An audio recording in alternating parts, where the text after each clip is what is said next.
అల్లు అర్జున్ కి శుక్రవారం బెయిల్ వచ్చినా కూడా శనివారం ఉదయం ఆయన్ను విడుదల చేశారు. జైలు నుంచి నేరుగా గీతా ఆర్ట్స్ కార్యాలయానికి వెళ్లాడు. అక్కడ కాసేపు గడిపి సన్నిహితులతో మాట్లాడాడు. అనంతరం బన్నీ తన నివాసానికి వెళ్లాడు. అక్కడ భార్య పిల్లల్ని చూసి ఎమోషనల్ అయ్యాడు. ఆ తర్వాత మీడియాతో ముచ్చటిస్తూ అభిమానులకు సన్నిహితులకు థ్యాంక్స్ చెప్పాడు. బాధిత కుటుంబానికి ఎప్పుడు అండగా నిలుస్తానని, ఆ ఘటన జరగడం దురదృష్టకరం అని అన్నాడు. సంధ్య థియేటర్ ఘటనలో పోలీసులు అల్లు అర్జున్ ను అరెస్ట్ చేశారు. కానీ శుక్రవారం సాయంత్రం హైకోర్టు బన్నీకి మధ్యంతర బెయిల్ మంజూరు చేసింది. కానీ బెయిల్ కాపీ సరిగ్గా లేదని, టైంకి అందలేదని చంచల్గూడ జైలు అధికారులు శనివారం ఉదయం విడుదల చేశారు. జైలు నుంచి నేరుగా బన్నీ గీతా ఆర్ట్స్ కార్యాలయానికి వెళ్లాడు. అక్కడి నుంచి ఇంటికి వెళ్లాడు. అక్కడ మీడియాతో మాట్లాడారు. నాకేం కాలేదు, క్షేమంగానే ఉన్నా. చట్టాన్ని, న్యాయాన్ని గౌరవిస్తాను. వారికి సహకరిస్తా.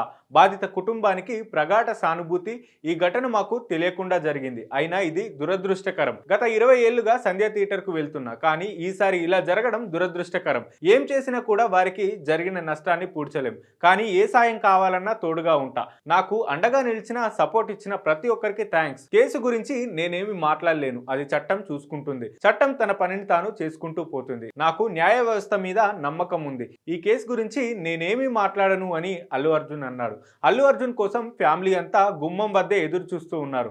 బన్నీ రాకతో అర్హా అయాన్లు పరిగెత్తుకుంటూ వచ్చారు. తండ్రిని చూడడంతో పిల్లలు తెగ సంతోషపడ్డారు. పిల్లల్ని చూసి బన్నీ భావోద్వేగాలకు గురయ్యాడు. తన పాపను ఎత్తుకొని బన్నీ ముద్దాడాడు. అయాన్ను దగ్గరికి తీసుకున్నాడు. ఇక భార్య స్నేహారెడ్డిని హత్తుకొని ఎమోషన్ అయ్యాడు. ఇక బన్నీ కుటుంబ సభ్యులు పరామర్శించారు. ఇంటి గుమ్మం వద్దే ఇలా గుమ్మడికాయతో దిష్టి కూడా తీయించారు. మొత్తానికి బన్నీ మాత్రం చాలా తెలివిగా మీడియా ముందు మాట్లాడారు. కేసు గురించి ఎక్కడా మాట్లాడకుండా చట్టం, న్యాయం, వ్యవస్థ మీద నమ్మకం ఉంది. కేసు గురించి ఏమీ మాట్లాడకూడదు అంటూ చెప్పేసి వెళ్ళిపోయాడు.